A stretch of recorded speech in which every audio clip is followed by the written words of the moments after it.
ہمارا یہ جو دل ہے روزانہ 1,00,000 دفعہ دھڑکتا ہے.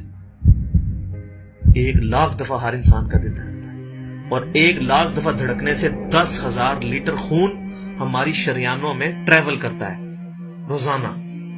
اور ہماری شریانیں جو ہیں، وینز جو ہیں، ان کو اگر جوڑا جائے تو 1,00,000 کلومیٹر بنتی ہیں. 2.5 چکر پوری زمین کے بن جائیں ہر انسان کی شریانیں اگر جوڑی جائیں. ان ساری شریانوں میں جو خون ٹریول کرتا ہے دل کے ذریعے، کیا یہ خود بخود ہو رہا ہے؟ پھر اس کے بعد اس چیز کے اوپر غور کریں کہ ہمارے جو گردے ہیں روزانہ 25 دفعہ ڈائلیسس کرتے ہیں. ایک ڈائلیسس کی قیمت مارکیٹ میں تقریباً 3,500-4,000 روپے ہے. 4,000 کو آپ 25 سے ضرب دیں، 1,00,000 روپے کا کام ہمارے گردے مفت روزانہ کر رہے ہیں بغیر کسی تکلیف کے. ڈائلیسس کروانے کے لیے تو ٹائم دینا پڑتا ہے، تکلیف کاٹنی پڑتی ہے. یہ ہمارے گردے خود بخود چل رہے ہیں. کیا زمین و آسمان کی ساری مخلوقات مل کے جس بندے کے گردے فیل ہو جائیں وہ گردے چلا سکتی ہیں دوبارہ؟ یا دل فیل ہو جائے تو دل چلا سکتی ہیں؟ یہ کوششیں ہوتی ہیں، بیٹری لگاتے ہیں، لیکن وہ کہتے ہیں کہ دل چل رہا ہے لیکن جان ختم ہو چکی ہے. اس طرح دل چلنے سے جان نہیں آ سکتی بیچ میں. پھر ہمارے پھیپڑے روزانہ 23,000 دفعہ سانس اندر کھینچتے ہیں، 23,000 دفعہ سانس باہر نکالتے ہیں. اور جو سانس اندر کھینچتے ہیں، آکسیجن جو ابزارو کرتے ہیں، یہ آکسیجن پورے جسم کے ہر خلیے تک پہنچتی ہے. اور ہمارے جسم میں خلیوں کی تعداد کوئی ہزاروں میں لاکھوں میں نہیں ہے.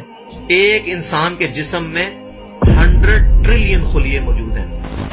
100 ٹریلین، اور 1 trillion is equal to 1000 billion, 1000 ارب کے برابر.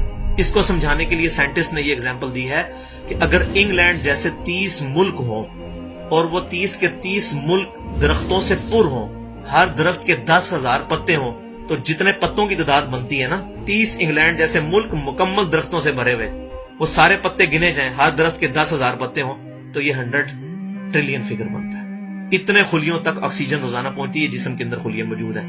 اور ہر خلیہ ایک پرفیکٹ فیکٹری ہے، پاور جنریشن پلانٹ اس کے اندر لگا ہوا ہے. وہ اپنی خوراک تیار کرتا ہے، ہر خلیہ اس تک آکسیجن پہنچتی ہے، خون کا نظام پہنچتا ہے. یہ سارے کا سارا کمپلیکس سسٹم کیا خود بخود ہو رہا ہے؟ زمین و آسمان کی ساری مخلوقات مل کے یہ کام نہیں کر سکتی، جس کے بارے میں ہمیں وہم ہو گئے شاید یہ خود بخود ہو رہا ہے. پھر اپنی آنکھوں کے اوپر غور کریں. ہماری آنکھیں روزانہ 12,000 دفعہ چپکتی ہیں. ایسے 12,000 دفعہ اگر ہم اپنے یہ ہاتھ کو الٹا کر کے ایک دوسرے پہ یوں رگڑیں نا، تو میرا خیال ہماری کھال اتر جائے. اس سے زیادہ نازک چیز ہماری آنکھ ہے. لیکن اس آنکھ کے درمیان ایسا لیکوڈ موجود ہے کہ جو اس آنکھ کو گھسنے نہیں دیتا اور تکلیف نہیں ہوتی. وہ لیکوڈ تھوڑا سا زیادہ ہو جائے تو خام خواہ ہمارے آنسو بہنے شروع ہو جائیں. جیسے ہمارے گلے میں بھی تھوک موجود ہے، یہ تھوڑا سا زیادہ ہو جائے تو رال ٹپکنی شروع ہو جاتی ہے. کئی لوگوں کو آپ دیکھتے ہیں بیماری ہوتی ہے، ایک زیادہ مقدار میں ہو جائے تو رال ٹپک جائے، کم ہو جائے تو ہم بول نہ سکیں، ہمارا گلا خشک ہو جائے. یہ اتنا کمپلیکس نظام خود بخود ہو رہا ہے. اگر ہم روزانہ 12,000 دفعہ ایسے کریں نا آنکھیں خود سے تو تھک جائے. لیکن یہ بلا ارادہ یہ ساری کی ساری چیزیں کسی کنٹرولنگ اتھارٹی نے اس کو ٹائنیسٹ ڈیٹیل تک کنٹرول کیا ہے کہ جو ہمارے اختیار سے باہر خود بخود ہماری آنکھیں چل رہی ہیں. جب کوئی خطرہ سامنے آتا ہے، اندھیری چلتی ہے، نہ چاہتے ہوئے خود بخود ہماری آنکھیں یوں بند ہو جاتی ہیں. پھر اس کے اوپر پلکوں کے اوپر بال ہیں، اور نہ صرف یہ بال، اپنے ناخنوں پر غور کریں. گوشت میں سے ناخن نکل رہے ہیں. یار گوشت کے اندر کون سا مٹیریل ہے جو یہ ناخن باہر نکال رہا ہے؟ یہ گوشت میں سے دانت نکل رہے ہیں، یہ گوشت میں سے گھاس نکل رہی ہے. یہ دیکھیں گھاس، یہ بال نکل رہے ہیں. جو بندہ پاگل ہو جاتا ہے، یار گوشت میں سے اتنی مشکل چیزیں کیسے نکل رہی ہیں؟ اور ناخن ہمیں کاٹنے پڑتے ہیں لیکن دانت کاٹنے نہیں پڑتے. یہ ایک خاص مقدار پہ جا کے رک جاتے ہیں. یار دانتوں کا کوئی باپ ہے جو ان کو کہہ رہا ہے کہ اس کے بعد تم نے نہیں بڑھنا؟ سر کے بال بڑھتے ہیں لیکن یہ ہمارے یہ والے بال نہیں بڑھتے، ابرو کے بال نہیں بڑھتے. اس کو کون کنٹرول کر رہا ہے؟ یہ ساری کی ساری چیزیں کیا خود بخود ہو رہی ہیں؟ جو چیزیں بھائیوں کرنے سے نہیں ہو سکتی، انسان اپنی چیزیں خود کنٹرول نہیں کر سکتا، تو خود بخود وہ کیسے ہو رہی ہیں؟ اس سے بڑی تو بیوقوفی اور کوئی چیز نہیں.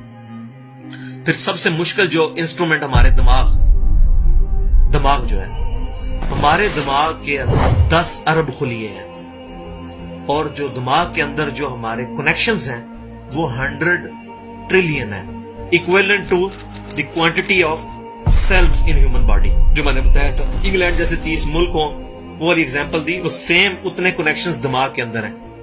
ہمارے دماغ کے اندر 1 منٹ کے اندر 10 لاکھ چین ریئیکشنز ہوتے ہیں جن کی وجہ سے دماغ کام کرتا ہے.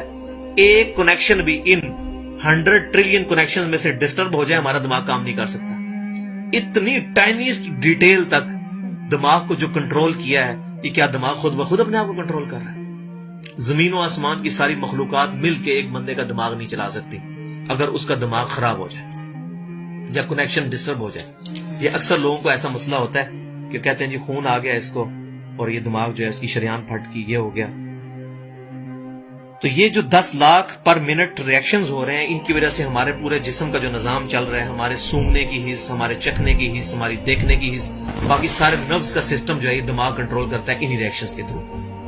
پھر انسان اپنی ریپروڈکشن پر غور کرے کہ انسان پیدا کس سے ہوا ہے؟ منی کے ایک قطرے سے. منی کے ایک قطرے کے اندر 1,20,00,000 سپرمز موجود ہوتے ہیں. ہر منی کے قطرے میں اتنی طاقت موجود ہے کہ 1,20,00,000 انسان اس میں سے پیدا ہو سکتے ہیں ایک قطرے میں سے. اور ان 1,20,00,000 سپرم میں سے صرف ایک سپرم جو ہے وہ گائیڈ ہوتا ہے. وہ ایک پوری سٹوری ہے, اگر میں سناؤں اس کے لیے گھنٹوں چاہیے.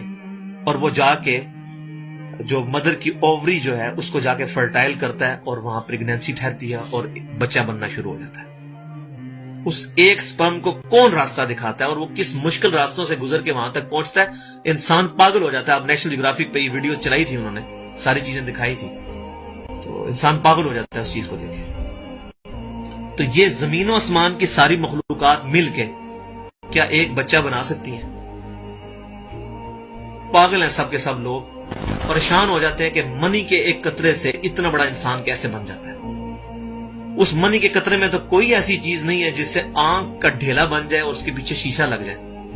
اس میں تو کوئی ایسی چیز موجود نہیں کہ یہ بال جیسا مٹیریل نکلا ہے. پھر وہ ساری کی ساری چیزیں اتنی پرفیکٹ ہارمنی میں بن کے باہر آتی ہیں پورے سسٹم کے تحت. یہ کیسے ہو رہا ہے؟ جو کام زمین و آسمان کی ساری مخلوقات مل کے نہیں کر سکتی وہ خود بخود کیسے ہو سکتا ہے؟ اسی لیے بیالوجی کے جو چند لاز فائنل ہوئے ہیں ان میں سے ایک لا یہ بھی فائنل ہو چکا ہے, ایک یونیورسل لا بیالوجی کا, کہ living cells can never be produced from non living source. زندہ جو خلیے ہیں, زندہ چیز کبھی بھی مردہ چیز سے نہیں بنائی جا سکتی. زندہ چیز سے ہی بنے گی, زندگی میں سے ہی زندگی بن سکتی ہے. اب خون, دنیا کے سارے کیمیکلز جوڑ لیے جائیں, خون نہیں بن سکتا. زندہ بندے کا خون ہی اس دوسرے بندے کو لگتا ہے. کیوں کہ لیونگ سیلز ہے. تو یہ بایولوجی کا لا جو ہے یہ فائنل ہو چکا ہے. تو اب تک جتنی میں نے ڈسکشن کی یہ وہ تمام ڈسکشنز ہیں جو عام انسان, اس میں سے میجورٹی چیزیں ایسی ہیں کہ جو عام انسان